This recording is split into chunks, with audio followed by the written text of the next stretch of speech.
इसे टीवी को ऑन करते हैं। नमस्ते जी, कैसे हैं आप सभी? पहले तो ये बताइए, सब लोग अच्छे हैं, बढ़िया हैं, एकदम शानदार हैं, फर्स्ट क्लास हैं, जबरदस्त हैं। आप सभी का बहुत बहुत स्वागत है। विक्रम साहू हैं, love you too Vikram. Kulwinder हैं, अंजलि कुशवाहा हैं, महिमा तिवारी हैं, यश कुमार जी हैं, नेहा पाल जी हैं, निशा यादव हैं और अंबादास सागर जी हैं, सविता जी हैं। आप सभी का बहुत बहुत स्वागत है। और कुछ कमेंट्स और भी हैं, मैं एक मिनट और भी आप सभी के कमेंट्स को पढ़ लेता हूँ मैं। जी, शशि हैं, आदित्य सिंह हैं और किरण यादव हैं, चिराग तिवारी हैं, महिमा तिवारी जी हैं, अंशिका हैं और योगेश है, मुस्कान है, सचिन है, सत्यम साहू हैं, गौतम जी हैं, नरेंद्र कुमार हैं, नेहा पाल जी हैं। मैं बहुत अच्छा हूँ। तबीयत वैसी ही है, मतलब कोई बहुत ज़्यादा सुधार है नहीं, पता नहीं क्यों है ऐसी और क्यों सुधार नहीं हो रहा है, ये समझ में नहीं आ रहा मेरे। लेकिन ठीक है, हो जाएगा सही, कोई इशू वाली बात नहीं है। जय हिंद, सभी का स्वागत है। ठीक है, तो सबसे पहले आज हम कल हमने देख लिया था पूरा, ठीक है, आपका ज्योग्राफी का पॉइंट ऑफ व्यू से अंडमान निकोबार को, और हमने लक्षद्वीप को, जो महत्वपूर्ण सेगमेंट थे वो देख लिए और उसके एमसीक्यू देख लिए थे, है ना। इंपोर्टेंट सेगमेंट और उसके एमसीक्यू हमने देख लिए थे लक्षद्वीप और अंडमान निकोबार के बारे में। आज हम बात करेंगे बेटा केमिस्ट्री में, और केमिस्ट्री में हम रासायनिक, मतलब सॉरी, आवर्त सारणी का जो पूरा का पूरा विकास है और उसकी जो प्रवृत्तियां हैं और प्लस उसकी जो विसंगतियां हैं, है ना, तो उसे हम देखेंगे। तो केमिस्ट्री में हम लोग जो है आवर्त सारणी में, आवर्त सारणी के हम इवोल्यूशन को देखेंगे, ट्रेंड्स को देखेंगे, एनोमलीज को देखेंगे, ठीक है, वो सारी चीज़ों के बारे में हम लोग बात करेंगे। ठीक है, और कब कब आवर्त सारणी के मतलब आप ये कह सकते हैं कि कब कब किस किसने तत्वों को व्यवस्थित करने का प्रयास किया, है ना। तो जब तत्वों को व्यवस्थित करने का प्रयास किया गया तो एक इवोल्यूशन है उसका। ठीक है, किसी ने त्रिक सिद्धांत दिया, किसी ने अष्टक सिद्धांत दिया, ठीक है, फिर मेंडलीफ आए, फिर आपके अगले, तो वो सारी चीजें हैं आपके, है ना। उन सब के बारे में हम लोग बात करेंगे और फिर उसके क्वेश्चंस को देखेंगे। जी,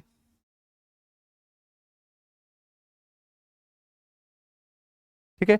वैसे आज तो मेरा प्लान था कि आज मैं ऑफ करूं, ठीक है, लेकिन फिर मैंने कहा कि क्लास ले लेते हैं। वैसे भी आज केमिस्ट्री है और आज आपका स्टैटिक जीके है और आपकी हिस्ट्री है, तो जल्दी से हम इसे सम ऑफ करेंगे और उसके बाद फिर कल, क्योंकि अब आपके पास इतना कंटेंट हो गया कि कल हम बड़े आराम से 1.5 घंटे की क्लास ले सकते हैं और डिटेल में हम लेकर आपको जा सकते हैं ना। देखो, मेरी ये क्लास डिपेंड करती है कि आपकी सुबह से जीएस की जितनी भी क्लासेस हुई हैं उनमें कितना हुआ है, उस पर निर्भर करता है। और आप देखते होंगे कि उन क्लासेस में जितना हुआ है वो तो मैं यहाँ पर कराता ही हूँ, प्लस उसके अलावा और आपको हर एक विषय में कुछ ना कुछ नए फैक्ट्स जरूर मिलते हैं, है ना। तो मतलब ये बहुत महत्वपूर्ण क्लास होती है और बहुत मेहनत वाली क्लास होती है कि सुबह की सारी क्लासेस की पीडीएफ को देखना, है ना। और फिर एक ये है कि हाँ, ये तो हो गया उसमें, ये कुछ बातें मैं बच्चों को नहीं बता दूं, है ना जी।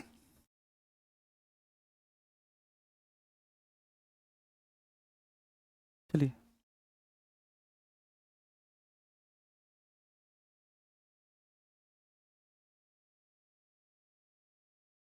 ओके, आइए।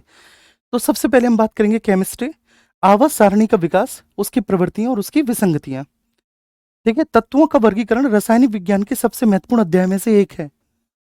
ओके, एक बच्चा कह रहा है कि सर, यूट्यूब पर एक बच्चा आपके बारे में, आप मुझे बताना मेरे प्यारे बच्चे, जो बोल रहा है मेरे बारे में, बोल रहा है, कैसे बोल रहा है, ठीक है, आप मुझे बता देना।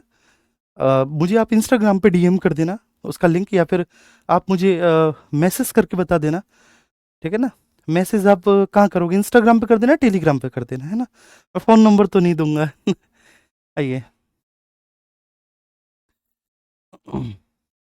आइए, अब यहाँ पर देखेंगे प्रिया कि तत्वों का जो वर्गीकरण है, द क्लासिफिकेशन ऑफ एलिमेंट्स, ठीक है, वो रसायन विज्ञान के सबसे महत्वपूर्ण चैप्टर्स में से एक है ना। तत्वों का वर्गीकरण रसायन विज्ञान के सबसे महत्वपूर्ण अध्यायों में से, सबसे महत्वपूर्ण चैप्टर्स में से एक है।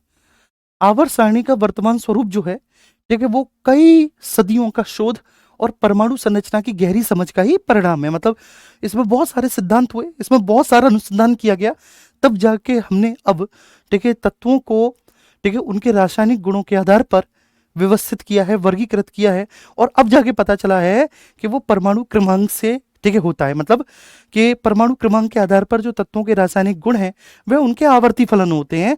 लेकिन इस बारे में बहुत रिसर्च हुई, ठीक है, तब जाके आधुनिक निष्कर्ष निकला है, ये इसमें बोल रहा है। अब यहाँ पर हम बात करेंगे इसका अनुवाद मेंडलीव की आवर्त सारणी, और जो आधुनिक आवर्त सारणी है, आधुनिक किसकी बच्चे, मॉडर्न मोजले की है, तो उसके बीच में जो अंतर है, उनकी जो पीरियोडिक ट्रेंड्स हैं और उनके पीछे का जो वैज्ञानिक कारण है, उन सभी का विश्लेषण करके रिसर्च निकली है। मतलब कहने का चाहिए है कि देखो तत्वों का रासायनिक वर्गीकरण, इसका मतलब क्या होता है, देखिए इसे हमें समझना है बहुत अच्छे से, और मैं अगर आपको समझा पाऊं और आपकी समझ में आ जाए तो मुझे बाद में थम्स अप करके बताना। ऐसा होता है कि देखिए नए नए तत्व लगातार खोजे जा रहे थे, क्लियर है।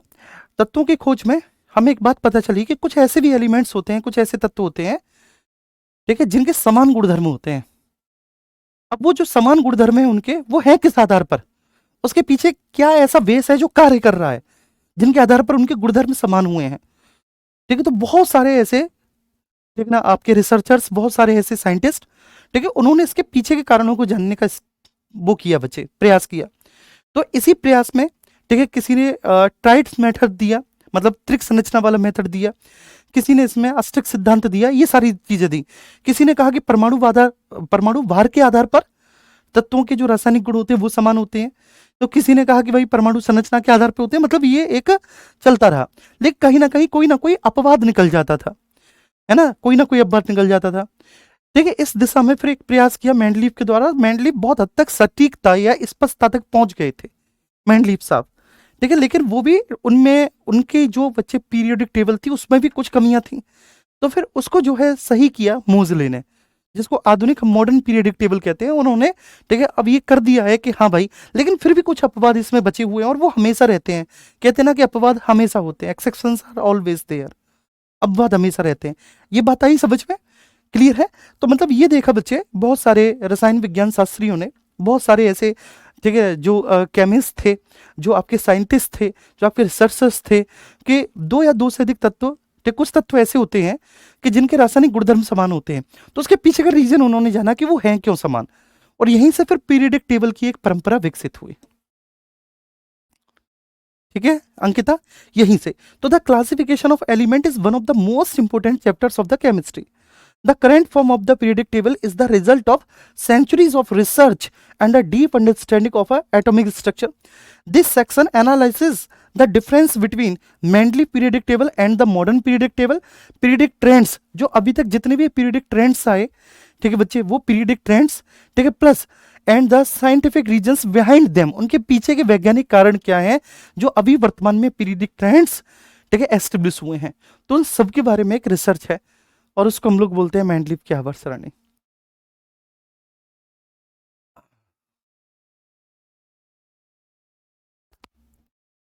जी, आगे हम बात करेंगे, चलिए। तो अब उसका कब कब प्रयास हुआ है, तत्वों को बेटा एक व्यवस्थित रूप में, ठीक है, अरेंज करने का जो प्रयास किया है वो कब कब किया है, किस किस ने किया है। तो जो आपने पढ़ा होगा, जी, जो आपने पढ़ा होगा वो एक रिवीजन है बहुत अच्छे से। तो तत्वों को व्यवस्थित करने का जो पहला गंभीर प्रयास किया, ठीक है, वो किया डोवेराइनर ने, ठीक है ना, डोवेराइनर, ठीक है। आप कह सकते हैं कि तत्वों को, ठीक है, व्यवस्थित करने का, कि जो एलिमेंट्स है हमारी प्रकृति में उसको हमें अरेंज करना है। अरेंज करने का वेस कुछ भी हो सकता है, हम उनके एटॉमिक नंबर के आधार पर, है ना, या फिर हम उनके एटॉमिक मास के आधार पर, या फिर हम मास नंबर जिसके भी आधार पर करें। लेकिन जो सबसे पहला सीरियस प्रयास किया, वो पहला सीरियस प्रयास एक्चुअली डोवेराइनर ने किया।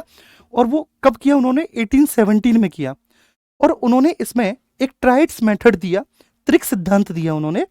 उसके माध्यम से उन्होंने पाया कि जब तीन तत्वों को उनके परमाणु भार के बढ़ते हुए क्रम में रखा जाता है, तो जो मध्य वाला, जो बीच वाला तत्व होता है बेटा, उसका परमाणु भार अन्य दो तत्वों के औसत के लगभग बराबर होता है। उदाहरण के लिए सल्फर का परमाणु भार 32 है, सेलेनियम का 79 है, और टेल्यूरियम का 128 है। तो जब आप सल्फर और टेल्यूरियम दोनों के परमाणु भार को जोड़कर, ठीक है, और आप इसका औसत निकालोगे तो कितना आएगा, 79 आएगा, लगभग लगभग, ठीक है। तो ये इन्होंने कहा कि जब तत्वों को उनके बढ़ते हुए परमाणु भार के क्रम में रखा जाता है तो मध्य वाला जो बीच वाला तत्व है, यहाँ पर बीच वाला तत्व कौन सा है बच्चे? सेलेनियम है जो बीच वाला तत्व है। तो मध्य वाले तत्व का परमाणु भार अन्य दो तत्वों के औसत के बराबर होता है। ठीक है। तो जब आप औसत निकालोगे तो आप क्या करेंगे? जितने भी तत्व हैं आप, ठीक है, उतनी संख्या से भाग दे देंगे, एवरेज जब हम निकालते हैं। इसके पश्चात आए न्यूलैंड्स 1866 में। न्यूलैंड्स आए और न्यूलैंड्स ने 1866 में एक लॉ ऑफ ऑक्टेव्स दिया, मतलब इसको इन्होंने एक अष्टक नियम या अष्टक सिद्धांत दिया न्यूलैंड्स ने। तो न्यूलैंड्स ने अष्टक नियम या अष्टक सिद्धांत दिया जिसमें उन्होंने बताया कि जैसे संगीत के जो स्वर होते हैं सा रे गा मा पा धा, ठीक है, फिर उसके बाद सारे गामा पादानी, फिर सा से ही स्टार्ट हो जाता है। तो सारे गामा पादानी, सारे गामा पादानी, सारे गामा पादानी, फिर सारे गामा। तो इस तरह से उन्होंने कहा कि जैसे संगीत के स्वर होते हैं, और संगीत के स्वर में क्या होता है कि प्रत्येक 8वें तत्व के जो गुण होते हैं वह पहले तत्व के समान होंगे। कि जब आप तत्वों को अरेंज करेंगे संगीत के स्वरों के आधार पर, है ना, तो प्रत्येक 8वां तत्व जो है वह पहले तत्व के समान गुणधर्म, दूसरा तत्व जो है मेरे प्यारे बच्चे वह 9वें तत्व के समान, तीसरा जो है वह 10वें तत्व के समान गुणधर्म रखेगा। तो ये उन्होंने कहा। हालांकि यह नियम केवल कैल्शियम तक ही सीमित था, बाकी का अन्य जो भारी तत्व है उस पर लागू नहीं हो सका, केवल कैल्शियम तक। कैल्शियम मतलब है परमाणु क्रमांक 20 तक था। हा ही ली वी ब क न ओ फ नी ना मग अल सी पसल कर, तो केवल ये कैल्शियम तक ही सीमित था। बाकी का जब भारी तत्वों पर गए तो न्यूलैंड्स का जो अष्टक नियम है ये भारी तत्वों पर लागू नहीं हो सका। जी ठीक है पूजा, बेटा समझ में आ रहा है? तो ये भारी तत्वों पर लागू नहीं हो सका। तो ये भी आपका कैसा हुआ बच्चे? ये भी आपका गलत निकल आया, है ना। तो the first serious attempt to organise the elements was made by the Dobereiner in 1817। और डोवेराइनर का जो रूल था, जो लॉ था 1817 में, तो आपको क्या रखना है याद? तो सबसे पहला जो व्यवस्थित प्रयास किया, सबसे पहला व्यवस्थित प्रयास डोवेराइनर ने किया। डोवेराइनर ने सबसे पहला व्यवस्थित प्रयास कब किया? 1817 में किया, 1817 में, ठीक है। और इसको हम त्रिक सिद्धांत कहते हैं, लॉ ऑफ ड्राइड्स कहते हैं, उसके थ्रू किया उन्होंने।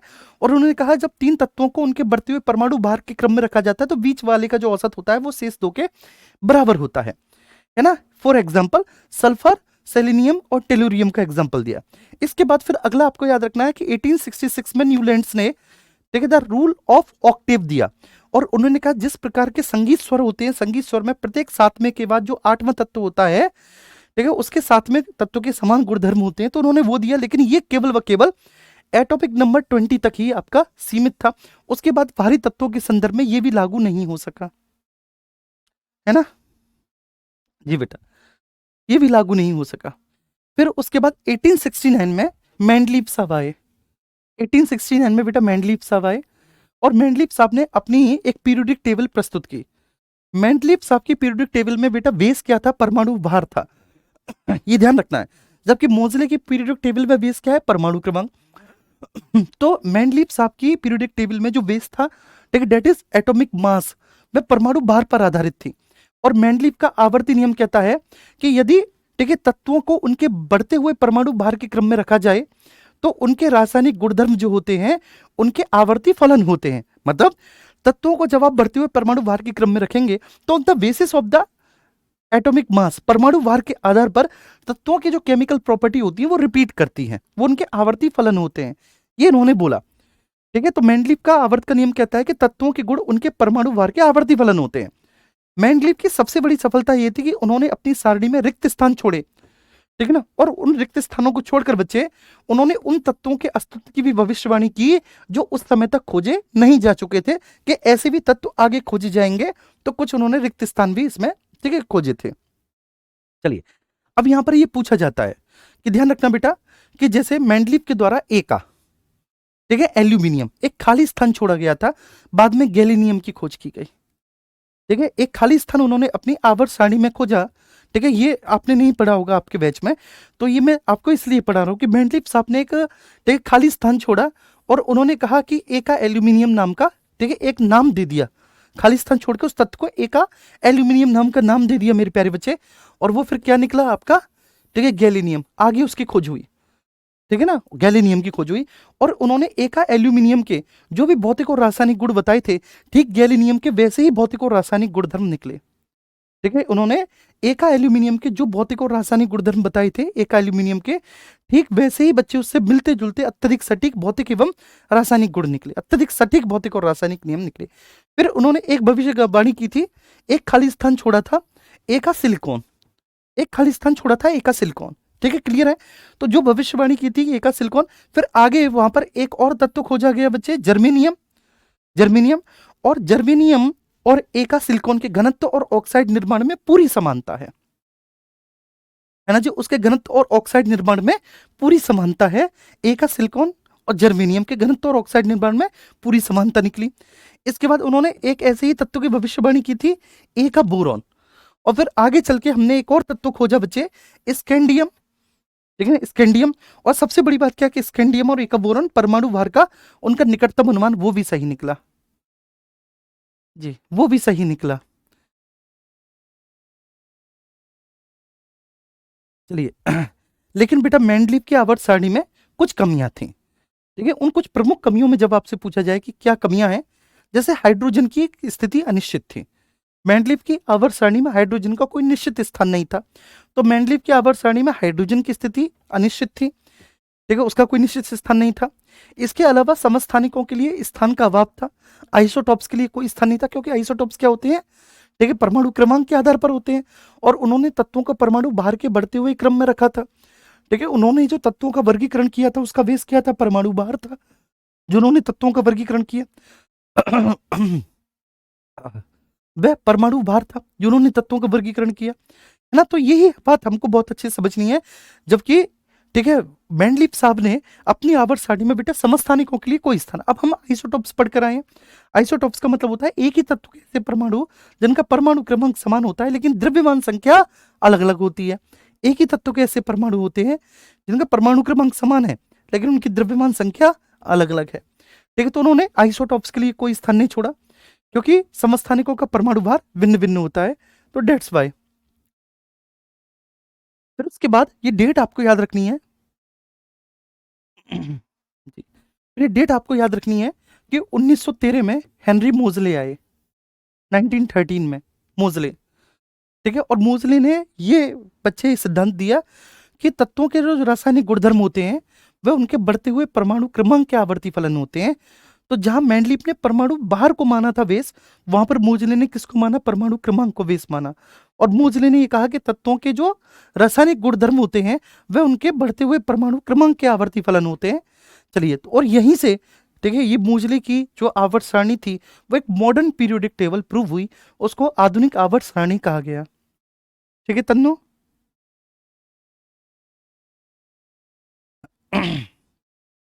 जी, ठीक है, मेरी बात समझ में आ रही है, बोलो क्लियर है। तो आप यहां पर आप देखेंगे तो 1913 में हेनरी मोजले ने इस बात को प्रूव किया कि परमाणु क्रमांक क्या होता है बेटा, नाभिक में जो प्रोटॉन की संख्या होती है वह परमाणु भार की तुलना में तत्वों का अधिक मूलभूत गुण है ना। परमाणु क्रमांक जो है बच्चे, परमाणु क्रमांक परमाणु भार की तत्वों में वह किसी भी परमाणु का, ठीक है, एक अधिक मूलभूत तत्व है, ठीक है, गुण है। उन्होंने ये कहा मतलब number of protons is more effective than number of atomic mass. परमाणु भार के आधार पर हम तत्वों का सटीक विश्लेषण नहीं कर सकते, लेकिन हम परमाणु क्रमांक के आधार पर तत्वों का सटीक विश्लेषण कर सकते हैं जी। मेरी बात आ रही है समझ में। तो परमाणु क्रमांक के आधार पर हम तत्वों का सही विश्लेषण नहीं कर सकते, ओ सॉरी, परमाणु भार के आधार पर, माफ कीजिएगा, परमाणु भार के आधार पर हम तत्वों का सही विश्लेषण नहीं कर सकते, लेकिन हम बच्चे किसके आधार पर कर सकते हैं, परमाणु क्रमांक के आधार पर हम तत्वों का सही विश्लेषण कर सकते हैं। क्योंकि जो परमाणु क्रमांक होता है, परमाणु क्रमांक अधिक मूलभूत गुण होता है। ठीक है, किसी भी परमाणु का गुणधर्म परमाणु क्रमांक के आधार पर अधिक रूप से निर्धारित होते हैं, परमाणु भार के आधार पर उतने अधिक स्पष्ट निर्धारित नहीं होते, ये इन्होंने कहा। और इसलिए इन्होंने एक नया नियम बनाया बच्चे कि तत्वों के भौतिक और रासायनिक गुण उनके परमाणु क्रमांक के आवर्ती फलन होते हैं। क्लियर है। तो तत्वों के भौतिक और रासायनिक गुण उनके परमाणु क्रमांक के आवर्ती फलन होते हैं, ये उन्होंने कहा।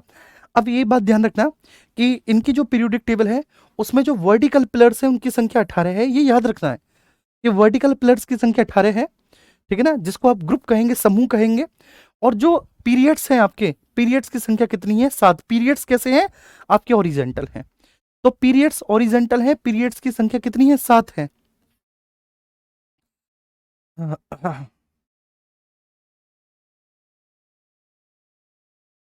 इसको कैसे वो करें भाई हम?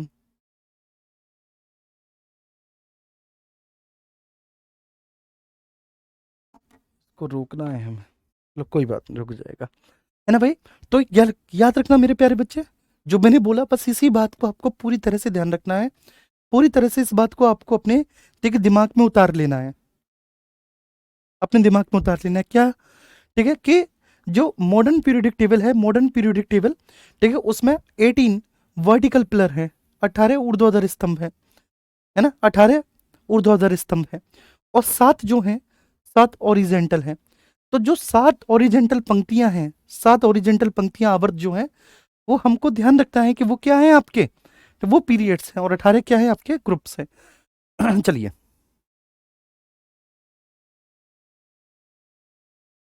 अब पहला, दूसरा, तीसरा कथन है, मतलब ये क्वेश्चन है आपके। मेंडलीव की आवर्त सारणी में, जो मेंडलीव की आवर्त सारणी थी, तो मेंडलीव की आवर्त सारणी में बेटा तत्वों को उनके बढ़ते परमाणु भार के क्रम में रखा गया था। समझना, मेंडलीव की आवर्त सारणी में तत्वों को उनके बढ़ते हुए परमाणु भार के क्रम में रखा गया था, जबकि आधुनिक आवर्त सारणी परमाणु क्रमांक पर आधारित थी। तो आप कहेंगे कि बिल्कुल सही है ये, है ना। मेंडलीव की आवर्त सारणी में हमने तत्वों को बढ़ते हुए परमाणु भार के क्रम में रखा था, जबकि आधुनिक आवर्त सारणी परमाणु क्रमांक पर आधारित थी। दूसरा स्टेटमेंट, आधुनिक आवर्त सारणी समस्थानिकों की समस्या को हल करती है। ठीक है, क्योंकि मेंडलीव के आवर्त सारणी में आइसोटॉप्स को कोई स्थान नहीं दिया गया था, तो इसमें यही कहा है कि जो मॉडर्न पीरियोडिक टेबल है मोजले की, वह समस्थानिकों की समस्या को सॉल्व कर देती है, क्योंकि एक ही तत्व के सभी समस्थानिकों का परमाणु क्रमांक समान होता है। बिल्कुल सही बात है। तीसरा कथन है, आवर्त सारणी में 18वें समूह में उत्कृष्ट गैसों को रखा गया है, जिन्हें मेंडलीव ने अपनी मूल सारणी में शून्य समूह के रूप में शामिल किया था। यह बात भी बिल्कुल सही है कि 18वें समूह में उत्कृष्ट गैसों को रखा गया, मेंडलीव ने अपनी इस मूल सारणी में शून्य समूह के रूप में इनको शामिल किया था। तीनों ही स्टेटमेंट बिल्कुल सही है ना। आधुनिक आवर्त सारणी की श्रेष्ठता इसी बात में है कि तत्वों के परमाणु संरचना के अधिक सटीक मॉडल, इसमें परमाणु क्रमांक का प्रयोग किया गया है। इसमें बोला कि परमाणु क्रमांक तत्वों की परमाणु संरचना का अधिक सटीक मॉडल है, जिससे कि कोबाल्ट और निकल जैसी विसंगतियों का स्वतः निवारण हो गया। ठीक है, जो कि बच्चे मेंडलीव की आवर्त सारणी में नहीं हो रखा था, कोबाल्ट और निकल, ठीक है, दोनों में जो विसंगतियां थी, लेकिन वो यहाँ पर मोजले की आवर्त सारणी में उसका निवारण हो गया। जी, अगला प्रश्न है, ये आप ध्यान रखना। ठीक है, ये मोस्ट एंड मोस्ट इंपोर्टेंट है बच्चे, जो मैंने आपको यहाँ पर बताया है। ठीक है, ये बात ध्यान रखना। अब इसमें ये ZEFF, एक मिनट,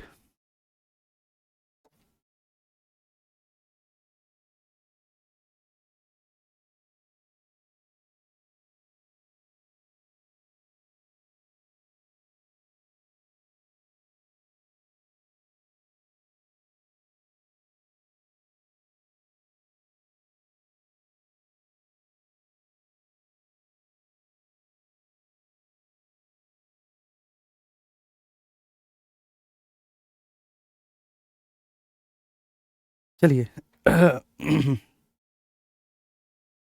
ओके, ठीक है मेरे प्यारे बच्चे, आइए। तो यहाँ पर गुणधर्म के बारे में बात करेंगे। तो गुणधर्म, परमाणु त्रिज्या, ठीक है, आवर्त में बाएं से दाएं जाने पर, है ना, परमाणु त्रिज्या जब आप बाएं से दाएं जाएंगे तो परमाणु त्रिज्या घटती है। ठीक है ना बच्चे? जी। किसमें सर? पीरियड्स में, ठीक है, आवर्त में। तो आवर्त में जब आप बाएं से दाएं जाएंगे, आपको कहां से जाना है? आपको बाएं से बेटा दाएं जाना है, ऐसे जाना है आपको, बाएं से दाएं। ठीक है, ये लेफ्ट है, ये राइट है, ये राइट है और ये लेफ्ट है। तो जब आप लेफ्ट से राइट जाते हैं, तो आपको बताया होगा कि परमाणु त्रिज्या घटती है। जब आप समूह में, ग्रुप में ऊपर से नीचे आएंगे, तो ग्रुप में ऊपर से नीचे आने पर बच्चे, ठीक है ना, ग्रुप में अपवर्ड से, जब आप डाउनवर्ड्स आएंगे, ऊपर से नीचे आएंगे, तो परमाणु त्रिज्या क्या होगी? बढ़ती है, परमाणु त्रिज्या बढ़ेगी। ठीक है, चलिए। तो कुल मिलाकर मेरे प्यारे बच्चों, इसमें नए ऊर्जा स्तरों का, नए सेल्स का जुड़ना भी होता है, नई ऊर्जा स्तरों का इसमें जुड़ना भी होता है ना, नई ऊर्जा स्तरों का इसमें जुड़ना भी होता है। इफेक्टिव न्यूक्लियर चार्ज मतलब प्रभावी नाभिकीय आवेश का सिद्धांत इसमें ध्यान रखना। तो इसमें जो है प्रभावी नाभिकीय आवेश में वृद्धि होती है, जो प्रभावी नाभिकीय आवेश है, प्रभावी नाभिकीय आवेश में वृद्धि होती है यहाँ पर।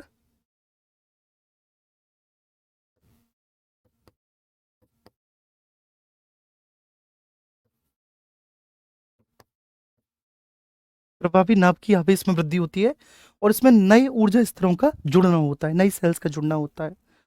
दूसरा आयनन ऊर्जा, जब आप लेफ्ट से राइट जाएंगे, लेफ्ट से राइट जाएंगे बच्चे, तो जो आपकी आयनन ऊर्जा है मतलब जो आपकी आयोनाइजेशन एनर्जी है, तो आयोनाइजेशन एनर्जी आपकी बढ़ती है, आयोनाइजेशन एनर्जी बढ़ेगी, ठीक है ना। और जब आप ग्रुप में आएंगे तो ग्रुप में वो घटेगी, ग्रुप में घटती है, ठीक है ना, ये ध्यान रखना। तो आवर्त में बाएं से दाएं जाएंगे तो आयोनाइजेशन एनर्जी बढ़ेगी, ग्रुप में घटेगी। इससे क्या होगा कि नाभिकीय खिंचाव में वृद्धि होगी और नाभिक से इलेक्ट्रॉन की दूरी बढ़ेगी, ठीक है। नाभिकीय खिंचाव में क्योंकि नाभिक से इलेक्ट्रॉन की दूरी बढ़ती चली जाएगी, इसका मुख्य वैज्ञानिक कारण ये है, ठीक है। अगर इलेक्ट्रोनेगेटिविटी की बात करें तो यहाँ पर एक आवर्त में जब हम बाएं से दाएं जाते हैं तो इलेक्ट्रोनेगेटिविटी बढ़ती है। जब एक आवर्त में हम बाएं से दाएं जाते हैं तो इलेक्ट्रोनेगेटिविटी बढ़ती है, बाएं से दाएं जाने पर इलेक्ट्रोनेगेटिविटी बढ़ती है, बाएं से दाएं जाने पर। जब हम ऊपर से नीचे आते हैं तो ऊपर से नीचे आने पर इलेक्ट्रोनेगेटिविटी घटती है, नेगेटिविटी घटती है, ठीक है। ये धात्विक गुण मेटेलिक, अगर हम तो बाएं से दाएं आते हैं तो धात्विक गुण घटता है और ऊपर से नीचे आने पर बेटा समूह में बढ़ता है। बाएं से दाएं जाने पर मेटेलिक प्रॉपर्टी घटती है और एक समूह में ऊपर से नीचे आने पर बढ़ती है, क्योंकि इलेक्ट्रॉन त्यागने की क्षमता में कमी आती है ना, इसका मुख्य वैज्ञानिक कारण है कमी और वृद्धि, ऐसा इसके कारण होता है। और इलेक्ट्रॉन गेन जो एंथैल्पी होती है, ठीक है, ये ध्यान रखना। तो इसमें एक आवर्त में जब हम बाएं से दाएं जाएंगे तो वो अधिक ऋणात्मक होती है और समूह में वो थोड़ी सी कम ऋणात्मक होती है, वो कम ऋणात्मक होती है। अब प्रभावी नाभिकीय आवेश क्या है बच्चे, जेड इफेक्टिविटी, ये क्या होती है। तो एक परमाणु में बाहरी इलेक्ट्रॉन नाभिक के पूर्ण धनात्मक आवेश का अनुभव नहीं कर पाते, क्योंकि जो आंतरिक इलेक्ट्रॉन होते हैं वो नाभिक के खिंचाव को अवरुद्ध कर देते हैं। तो बाहरी इलेक्ट्रॉन के द्वारा अनुभव किए जाने वाला जो वास्तविक धनावेश है, उसी वास्तविक धनावेश को प्रभावी नाभिकीय आवेश हम कहते हैं। तो एक परमाणु में जो बेटा बाहरी इलेक्ट्रॉन है वो नाभिक के पूर्ण धनात्मक आवेश का अनुभव नहीं कर पाता, ठीक है, जो बाहरी इलेक्ट्रॉन है, क्योंकि उसकी नाभिक से बहुत अधिक दूरी है।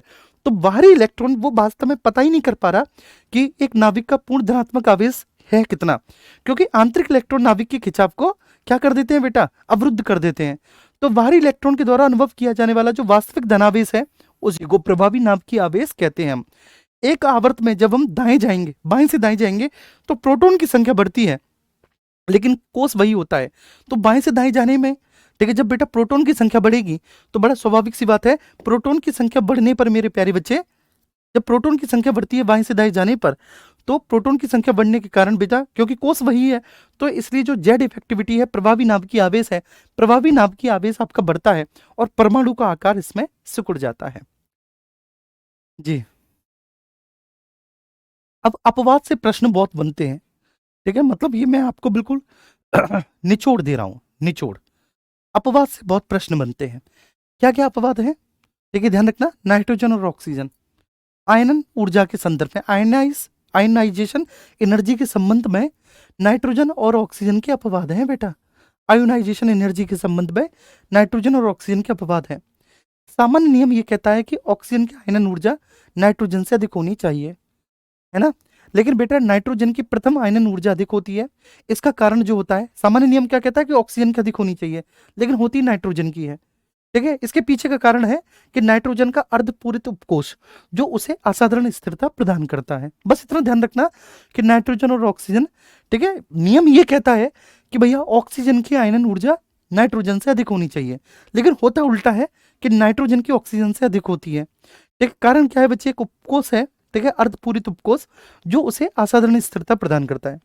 दूसरा, कैल्शियम और बोरोन के संबंध में आप समझेंगे, सॉरी, बेरिलियम और बोरोन के संदर्भ में समझेंगे कि बेरिलियम की आयनन ऊर्जा बोरोन से अधिक होती है। हम सब जानते हैं कि बेरिलियम की जो आयनन ऊर्जा है वह बोरोन से अधिक है ना, क्योंकि 2s उपकोष से इलेक्ट्रॉन निकालना 2p की तुलना में ज्यादा कठिन होता है।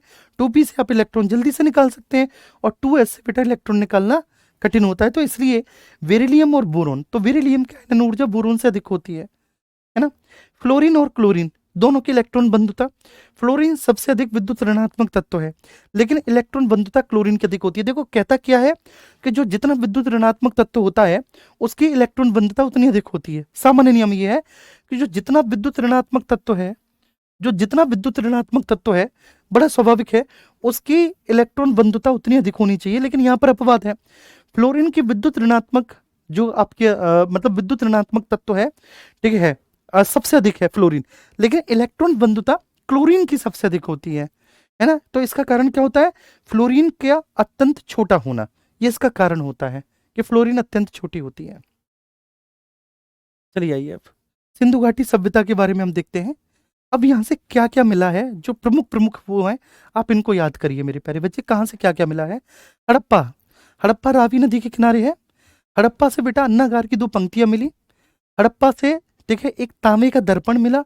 हड़प्पा से ताबूत का, ठीक है, मतलब RS-37 एक कब्रिस्तान मिला। हड़प्पा से लेबर हाउस श्रमिक आवास मिला। लेबर हाउस श्रमिक आवास मिला। ठीक है सर। तो हड़प्पा से, हड़प्पा रावी नदी के किनारे है बाबू। हड़प्पा से अन्नागार की 2 पंक्तियां मिली हैं, है ना। अन्नागार की 2 पंक्तियां मिली हड़प्पा से, समझना है आपको।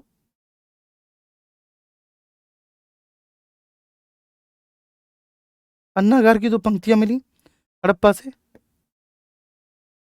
प्लस आपका हड़प्पा से बेटा तांबे का एक मिरर दर्पण, ठीक है, RS-37 एक, ठीक है, कब्रिस्तान और श्रमिक आवास मिला। मोहनजोदड़ो, ठीक है, ये मोहनजोदड़ो सिंधु नदी के किनारे है। ग्रेट बात, एक विशाल अन्नागार, नर्तकी की मूर्ति, इसके अलावा यहाँ से सभा भवन असेंबली हॉल, सभा भवन, इसके अलावा यहाँ से पुरोहित आवास,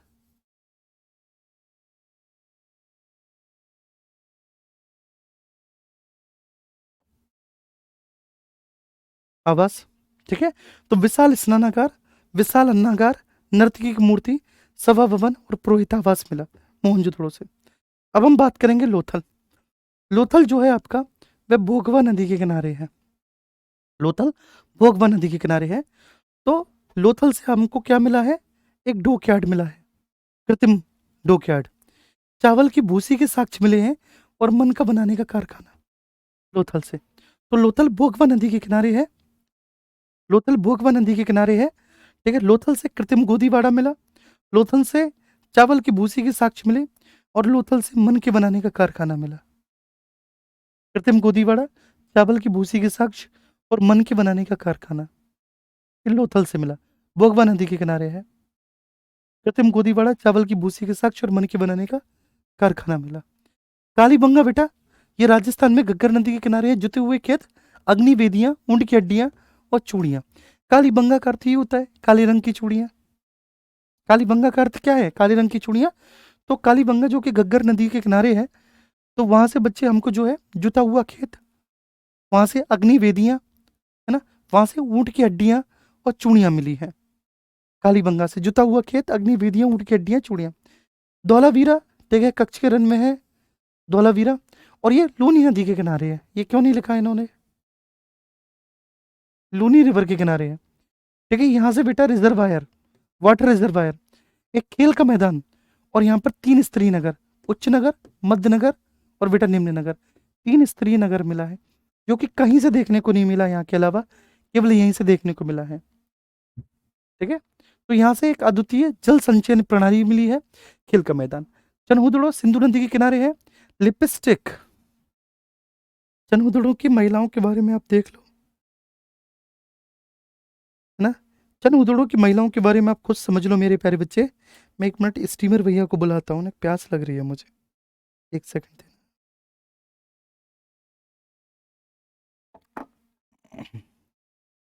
जी, है ना। तो लिपस्टिक, तो महिलाएं, देखिए, सौंदर्य प्रसाधन का यूज करती थी। बिना दुर्ग वाला एकमात्र शहर है। बिना दुर्ग वाला मतलब जो अपर है, ये अपर है, ये मिडिल है और ये लोअर है। तो वहां पर जो अपर है मेरे प्यारे बच्चे, उसकी किलेबंदी नहीं की गई, मैंने आपको बताया था। बिना दुर्ग का मतलब ये है कि अपर सिटी की किलेबंदी नहीं की गई, अपर सिटी की किलेबंदी नहीं की गई है। ठीक है, क्लियर है। इसके बाद राखी गढ़ी। राखी गढ़ी घग्गर नदी के किनारे है, भारत में स्थित सबसे बड़ा हड़प्पा स्थल है। हालिया में इसका उत्खनन हुआ है, राखी गढ़ी का भारत में स्थित सबसे बड़ा स्थल है। ठीक है, अब ये सिंधु घाटी सभ्यता के बारे में है आपका बच्चे पूरा।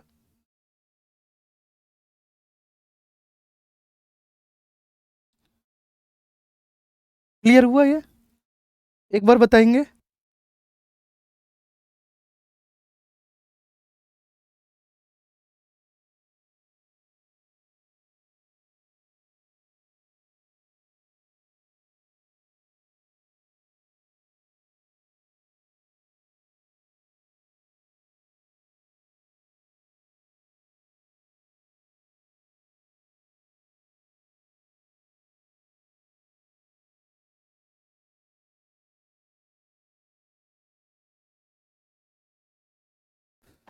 ठीक है, क्लियर है, ये बात आई समझ में बच्चे। तो ये है, इसे आप पढ़ लेना, हम क्वेश्चन पर आते हैं। ठीक है ना, यहाँ से क्या क्या मिला है बच्चे, वो सब कुछ आपका लिखा गया है यहाँ पर। ओहो, यहाँ पर क्वेश्चन इन्होंने नहीं डाले, और यहाँ पर बच्चे, ठीक है, इन्होंने स्टैटिक जीके के बारे में बात कर ली। चलिए, ठीक है बच्चे, तो ये पीडीएफ आप इसे पढ़ लेना, नहीं तो मैं कल इसे एक बार और रीड आउट कर दूंगा। हालांकि आपने पढ़ रखा है, ठीक है, कल मैं यहाँ से क्वेश्चंस ले आऊंगा, ठीक है ना बच्चे। सर एकदम फीमेल वॉइस हो गई है आपकी।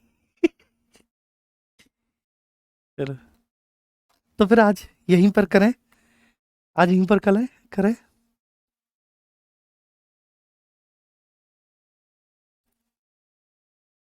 नहीं, रेस्ट एक दो दिन नहीं मेरे प्यारे बच्चे, कल ठीक हो जाऊंगा मैं, आप चिंता ना करो, है ना, कल ठीक हो जाऊंगा वो। आज और खराब हो गई, जबकि मैं कभी ठंडा पानी नहीं पीता, कभी भी मैं फ्रिज का पानी नहीं पीता, कितनी भी गर्मी पड़े फ्रिज का पानी नहीं पीता। पता नहीं कैसे हुए, ऐसे आवाज हो गई, थकान हो गई पिछले 2-3 दिन बहुत ज्यादा। ठीक है, अप एंड डाउन हो गया, ट्रेवलिंग बहुत ज्यादा हो गई, फिर सारी क्लासेस हुई। ठीक है, तो वो सब है ना। ठीक है, तो फिर है ना, ओके, थैंक यू जी, थैंक यू सो मच।